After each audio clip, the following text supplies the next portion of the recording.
in my mind, it's not so much about predicting the future, but really unpacking the present and keeping an eye on the future. And Hmm. so right now, it is true that we don't have much data for sales, but you begin to see changes in other ways.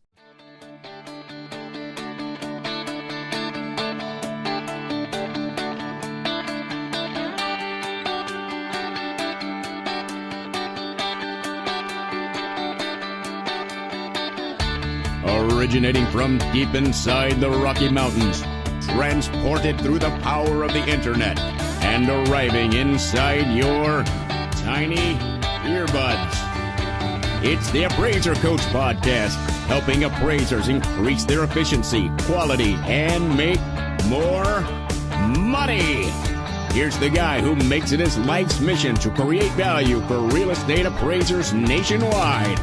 Your host and the Appraiser Coach, Dustin Harris.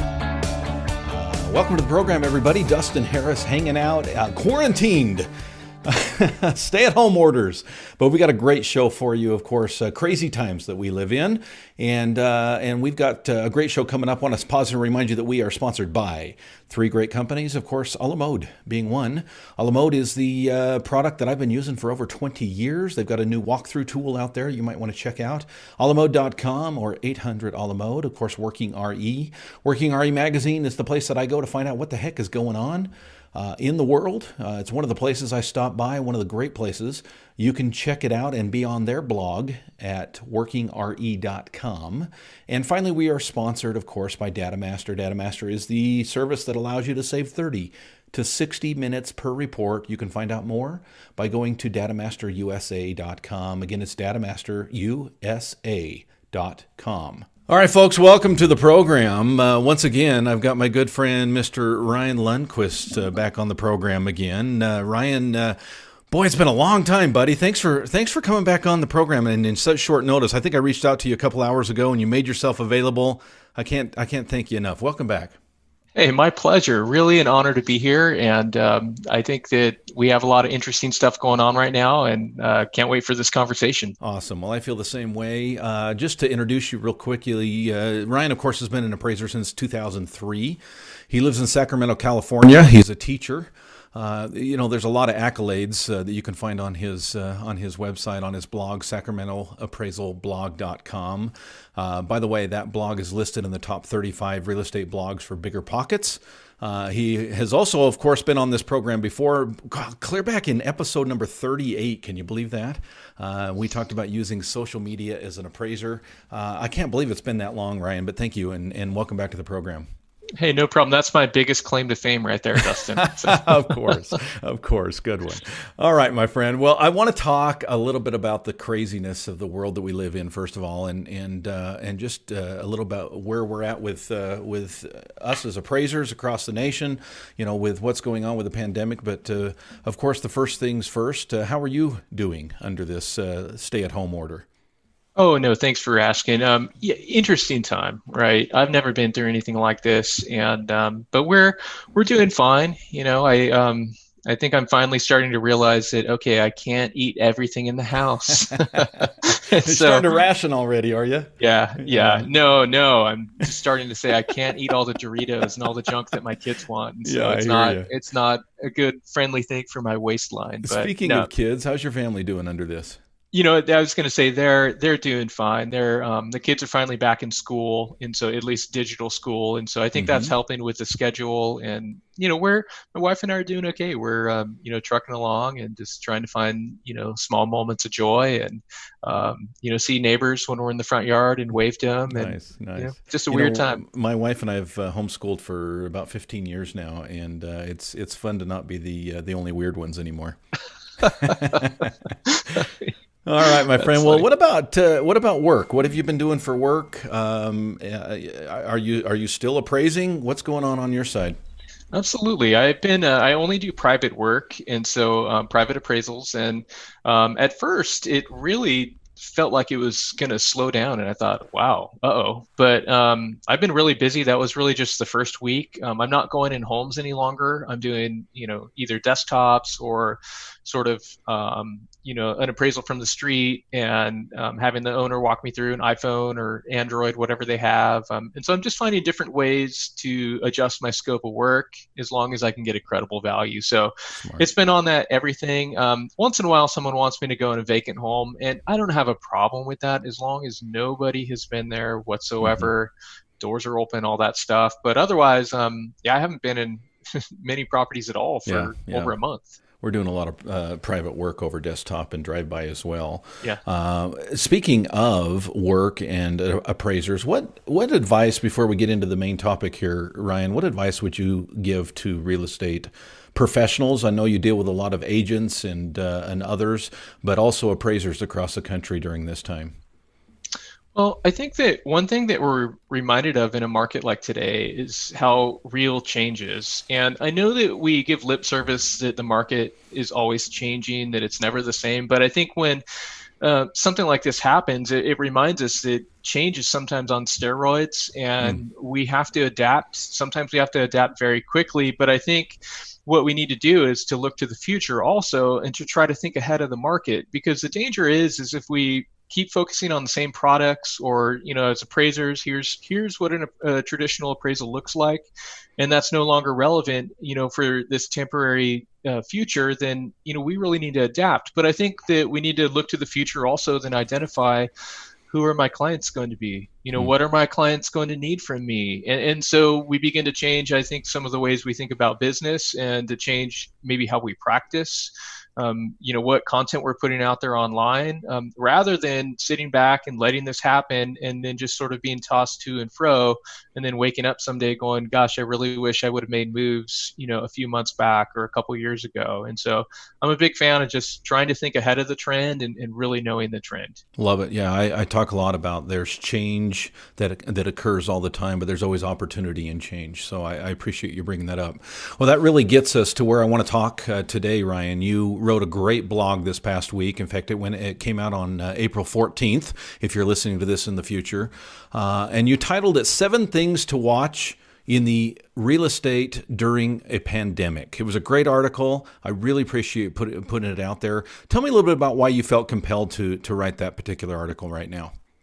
Yeah, well, I've been watching the market extremely closely, and I always do. That's sort of my thing. It's one of the things I'm known for in my market. But I think right now it's critical, especially as appraisers, just to understand how is the market moving, because if we're not understanding that, then we could make incorrect assumptions in our reports. We could not be talking about the market in the way that it's really moving. And I think there's implications, like we said before, for business in the future. And so I'm incredibly passionate about, really seeing the market and seeing the numbers before they show up in the newspapers, in a few weeks from now or a few months from now. And so my sense is that right now it's such a great time, especially for appraisers, to shine. We are built for a market like this, to where we can see, exactly how the market's moving, and to be, the voice of a market in a sense, if we're willing to pay attention and to do the hard work of knowing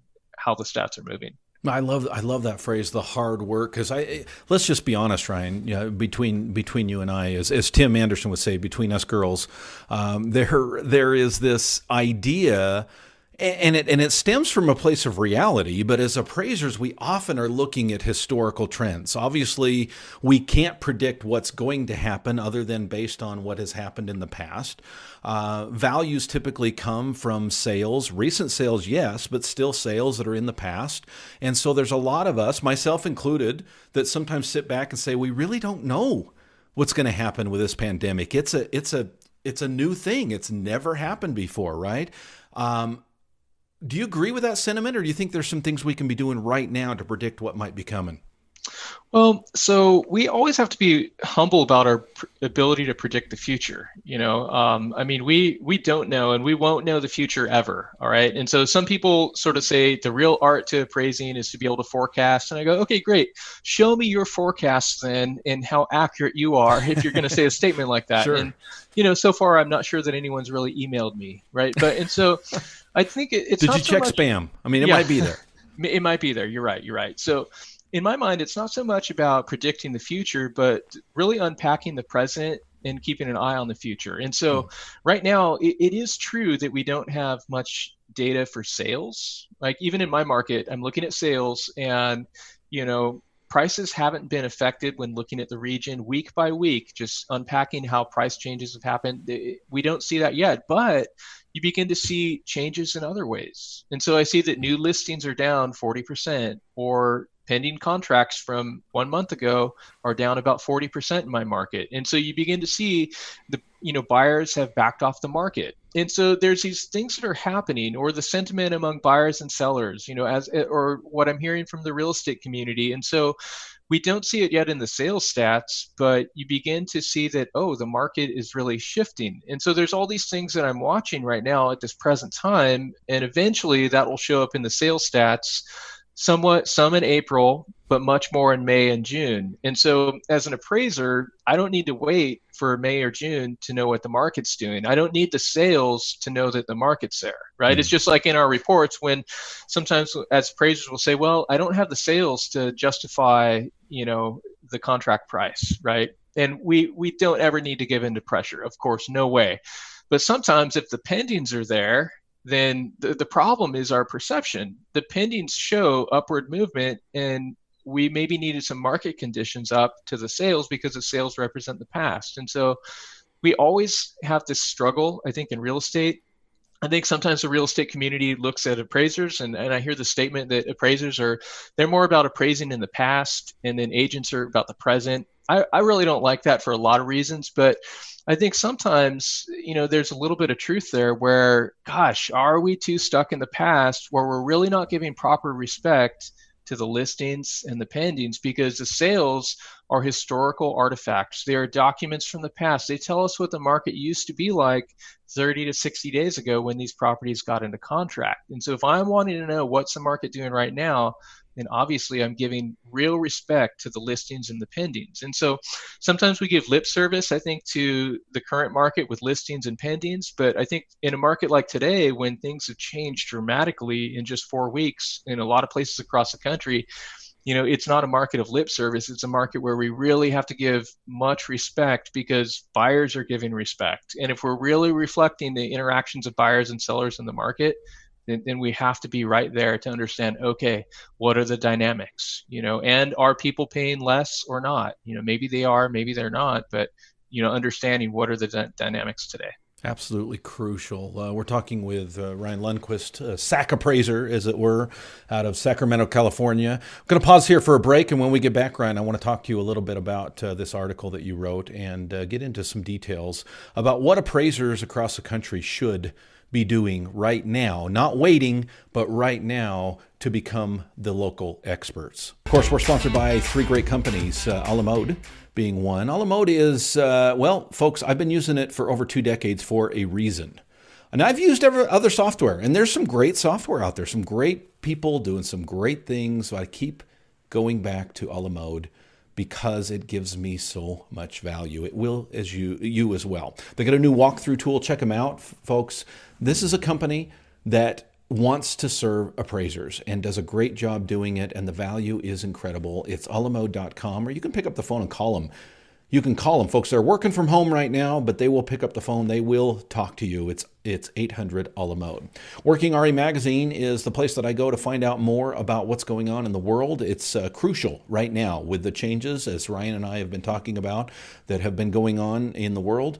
You want a place like Sacramento Appraisal Blog, the Appraiser Coach, and of course, Working RE Magazine. Working RE will deliver to you, to your inbox, on a regular basis, information, news about what is going on with the pandemic, what's going on with appraisers, what's going on in the lending field, the non-lending field. If you're not on their list, folks, what the heck are you waiting for? It's Working RE. That's Working RE as in workingrealestate.com. Finally, we are sponsored by DataMaster. Folks, more than ever, I don't know about you, but I am busy. And saving time is saving money. DataMaster will allow you to do that. How about 45 minutes for every report that you work on? Why? Because you can hit one button and all that data that you spend 45 minutes typing and probably getting wrong, by the way. You ever fat-fingered something? Not with DataMaster. You hit one button, it within minutes delivers that data to the right places in your report, saves you time so you can move on to other things like, I don't know, analyzing the local market, as Ryan and I have been talking about. It's DataMaster. Go to datamasterusa.com. Again, it's datamasterusa.com.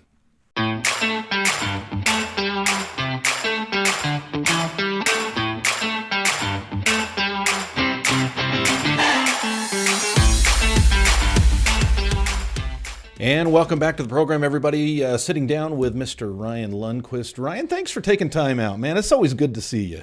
Hey, it's good to see you. I'm really honored for this. Thanks for reaching out. I can't wait till this is all over and I can give you a handshake and a big hug at the next big conference. Hey, I'm not shaking hands in the future. No, I'm just kidding. We're done with that. We're done with that. It's going to be the new normal. I hope not. Yeah. I hope so. Maybe we can do the bow thing or something. I don't know. Yeah, who knows? Well, we're talking with Ryan, of course, about the article that he put out this last week. And by the way, folks, if you're not subscribed to Sacramento Appraisal Blog, you're missing out on some great information and a great example of what appraisers should be doing and the kind of information they should be studying and putting out. The title of the article that we're talking about today is called 7 Things to Watch in Real Estate During a Pandemic.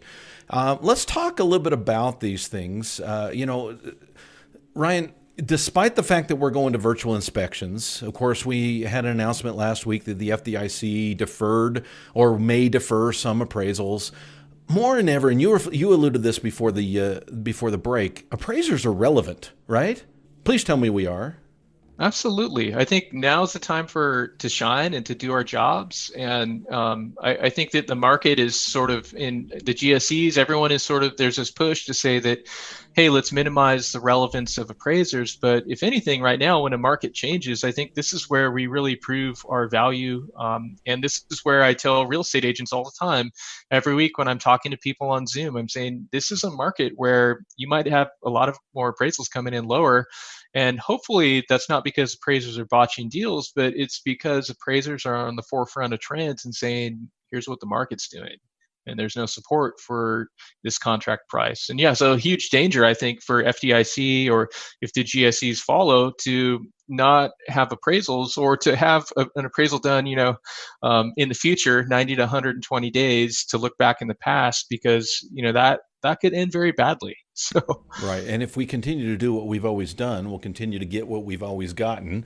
Which we see this trend of the GSEs and others who might not see the relevance. But this is really our time to shine, to show where we are relevant, to show in a changing market. You want to go to the experts that understand that market. And so this goes to, of course, your article, 7 Things to Watch During a Pandemic, or 7 Things to Look At when it comes to real estate. We're not going to go through all of them because of time, and plus I want to make sure that we tease people a little bit. They go to your blog, Ryan. But let's talk about the first 3, shall we?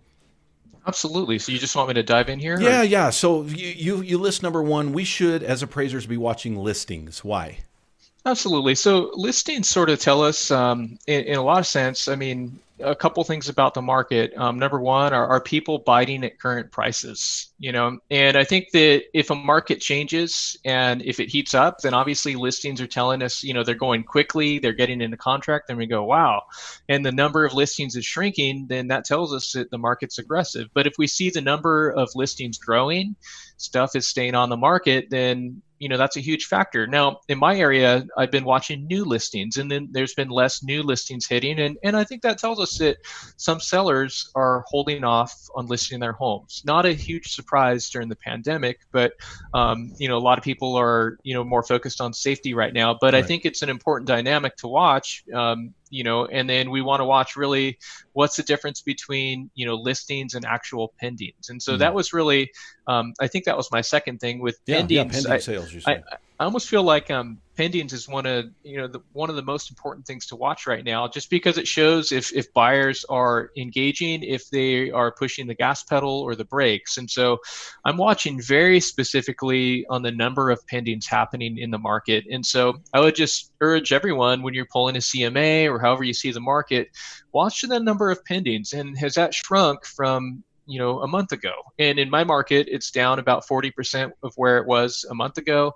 If we compare it to last year at the same time, it's down even more. And so this is really key, especially because if we see a market where there's less pendings, we just want to ask, what's the relationship, the number of pendings versus the number of listings? Okay, and if we see the chasm grow between, or the gap between the number of total listings on the market and pendings are shrinking, then that kind of gives us a clue into the future. We might go, okay, maybe we can expect for prices to be softening. And so I feel like that's an enormous factor to watch. And then sales volume, obviously. Sales volume hasn't been doing too much in my market, except for this past week, where it really took a dive. And I think it took a dive this past week because it reflects what's been getting into contract over the past month. And so there's less buyers. And so when I see that sales volume is down between 30 and 40% the second week of April, then I go, okay, this is a clue into the market. There's less people playing. But one of the things that I've noticed, though, Dustin, is I'm watching this. I'm watching, properties that have been canceled or properties with a hold status. There's about 1,000 of those in my market. That's also another clue that some people have backed off. They're in this holding period. But I think we really need to be objective as appraisers. And my sense is that one of the easiest things to do in a market like today is to immediately go, all right, negative time adjustment. But that may not be the case. In my sense is that in a market, in a lot of times, it takes a while for prices to start to change. Now, there's no rule where, it takes X amount of time. Right. All markets, markets aren't created the same. But I think that for appraiser colleagues, I just implore us that we have to be so objective right now. The market needs our objectivity, but even in the midst of all these stats, they look really doomy. I might not be making time adjustments in my report because they may not be warranted. And so if I'm looking at recent sales and current pendings and listings and they're all about the same, then I'm going, okay, the market's stable, but in the background, the stuff I'm talking about in my reports, I'm talking about pending contracts are down. New listings are down. There's uncertainty in the market. I use that word a lot in every single appraisal report I make. I talk about uncertainty. And so eventually the trend of prices tends to catch up over time. All right. And so, I just say for any appraiser colleagues, just to be incredibly objective and to be careful about imposing, the headlines that we read on the market. Even the LA Times had an article a few weeks ago, and they talked about, 15 million defaults that could happen. And of course, mortgage defaults, that could be a huge reality. Or there's been, 16 million people in the United States who filed for unemployment, 1.5 million in my own state. And so, but again, is that influencing buyers right now in the prices they're willing to pay? That's where we have to look to the actual stats in the market rather than imposing this idea. Okay, my sense is that I'm a guy who's pulled a lot of stats for a lot of years. For the past 11 years, I've ran a blog. I've talked, explicitly about the market. And my sense is that people sometimes want me to say a certain thing about the market. And sometimes they're not happy when I'm not preaching doom and gloom, but I'm saying, no. I'm being incredibly objective. You won't see me posting articles, the latest sensational flavor of the week, every single week. I'm not being tossed by that. What I'm doing is that I have my nose, in the stats in my market. I'm aware of potentials, but I'm not in my reports going, we're about ready to collapse like we just did, like we did in 2007. It's like, well, maybe or maybe not, but that's not what the stats are telling me right now. And so I'm definitely not imposing that. So I'm hearing something over and over again, a theme, Ryan. Yeah. If appraisers weren't before, we absolutely need to be statisticians now. At least be willing to pull the data and start to analyze what that data actually means, not what others might think it means. Yeah. Even with, you see the GSEs, the way that they're wanting to change appraisal reports. I'm not a fan of that personally, but you can kind of see that what they're saying to appraisers is that we want your analysis. And so if anything, I think as appraisers, we want to pay attention to that, whether we like that or not, in the way that forms are used. Our analysis is what we bring to the table. Okay. And so I think that I'm challenged. I don't want to just have that canned market statement in my report, or even just the canned stuff that I hear from other people about, COVID-19. Like, that's cool, but what is my market actually doing? I mean, that's like listening to it and being able to reflect that. We talk a lot about appraisers being a mirror and really reflecting what is happening in the market. And I think that this is really our time to be able to show that. But I don't know that if we don't increase our skills, it's going to be hard to do that. And so I know for colleagues, listening, if there's just ways to be able to graph the market, not everyone has to be a graph wizard, but I just feel like there's a lot of opportunities right now to be able to show the market in different visual ways, or creating a table to show that, how different metrics have changed over time. So I've even adapted my own way of pulling stats over the past month. I've made a lot of changes where I'm focusing on weekly data so that I'm not missing the market, because I can't afford to wait another month or two until monthly stats come out. I need to know right now, what's happening. And so I'm pulling the weekly median price in Sacramento County and the weekly median price in the whole region, and I'm gauging that, and I'm paying attention to days on market and all this stuff. And so I don't know. It's hard because that stuff takes time, but I guess if we're going to be professionals and really understand a market, I just don't know how we can do that without really investing it. And I mean, here's the thing. I mean, I'm beginning to talk about stuff in my own market, and then the newspapers are calling to say, give us your perspective. And it's like, I feel like I'm breaking news in some regards. And, when I see a dip in prices, if that happens, then I'm probably going to be on the forefront of saying, here's where the market's at, because I'm paying attention. Yeah, because people look to, in times of change, people look to leadership. Ryan, you're leading. And each of us in our own individual markets should be leading. The article is called 7 Things to Watch in Real Estate During a Pandemic. It's written by, of course, my good friend Ryan Lundquist. Sacramento Appraisal Blog. How do people connect with you, Ryan? Hey, they can through my blog, or I'm on Twitter at Sac Appraiser. I'm on Facebook. I'm around most networks. And so if I could just say one more thing, Dustin, Please. For appraiser colleagues, let's just keep growing. We're in this together. I think a lot of people, we have knowledge, and let's share together, but, let's really look to the future and just analyze right now. What am I going to need to add to my bag of tools right now? How can I grow right now as an appraiser? Because our skills are so necessary. And I know we kind of talked about that throughout the whole interview, but I just really want to emphasize every appraiser has knowledge and insight. And I think, we just have a unique opportunity right now to really show that insight and knowledge. And I think in very public ways sometimes too, whether it's, putting stats online or making visuals. So it's our time. Absolutely. It's our time to shine. Mr. Ryan Lundquist, thank you, my friend. I appreciate you joining us. Speaking of this crazy time and weird time, I've been offering my all-star team for free during this difficult time, because I think there's information that needs to get out. A community of appraisers who are positive and uplifting and helping each other out. If you want to be a part of that, please go to my website, theappraisercoach.com. Select the memberships and then check out, just type in COVID-19, no space, no hyphen, and you can have 30 days absolutely free and be a part of that great community. And of course, Sacramento Appraisal Blog, Mr. Ryan Lundquist, thank you, my friend. Hey, thanks, Dustin. Best wishes to you. Peace to you. Likewise. Stay safe, my friend. Thanks.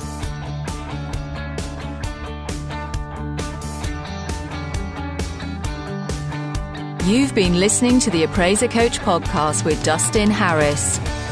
If you like what you hear, please give us a 5-star rating and post a short review on iTunes. For more in-depth insider information on how you can make more money as a real estate appraiser, visit theappraisercoach.com and sign up for the All-Star team today. Thanks for joining us. And now, get out there and create some value. There he is. I think you're on mute. Hold on. There we go. Nope. We're fighting. We're good now. Hey. How are you, man? Good. I've got, say a couple things. I think I don't have your side being recorded. No problem. Taco. Yeah. Taco. Hold on. Burrito. All right. Check. Let's. Testing 1, 2, 3. Can you hear me? Hello. There we go. Okay. I knew I had a setting wrong. I don't do a lot of interviews, so when I do, I get confused. All right. How are you, man? Good. Oh, I appreciate you taking time, man. That's for sure. Nice of you. For sure. And sorry, I got to 1:00, so we're let's boom. fly. Let's fly. Yeah. In fact, you know what I'll do? I typically start with the whole sponsorship and blah blah blah blah blah. I can dub that in later. So I'm just gonna take it right from after the introduction music and everything else, and then I'll just lead into your deal, and then when it says break for sponsors halfway through, I'm just gonna do a 15-second pause. I'll fill that in later, and we'll come back. Does that work? I'll follow your lead, so Okay. whatever you say. Sounds good, man. Awesome. I'm going to put you on mute just for a second as I lead into this, and as soon as you hear your name, your mic will be hot, okay? Sounds good.